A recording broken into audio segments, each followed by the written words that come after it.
در اینجا تخم مرغ را از بازار دیده ارزان می‌فروشند. ساکنان کولاب اخیراً بیشتر از چنین دکان‌های سیار تخم می‌خرند. فابریکه نو تأسیس مرغ پروری سمن همه روزه محصولات خود را در کوچه و بازار حتی در نزد منزل ساکنان به فروش می‌گذارد.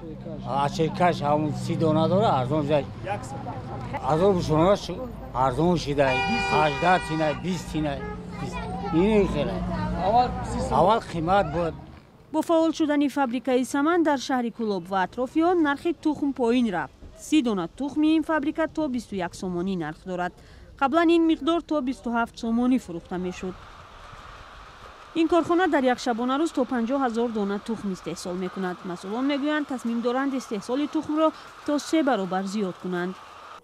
ایچور یک حصه کارخانه ما با کار در آمده است. این معنی دارد که از مثال میگیم 200,000 و 50,000 فقط حاضر ویب کردگیم شروع کردگیم با کار.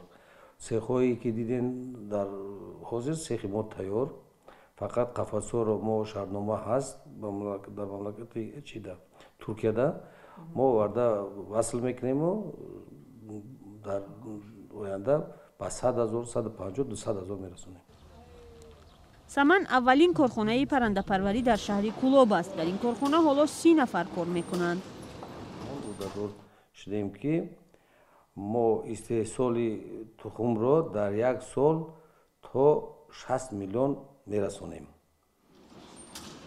در صورت اجرای این نقشه فابریکه سمن بر سر هر ساکن کولاب در یک روز 1.5 تخم استحصال می شود.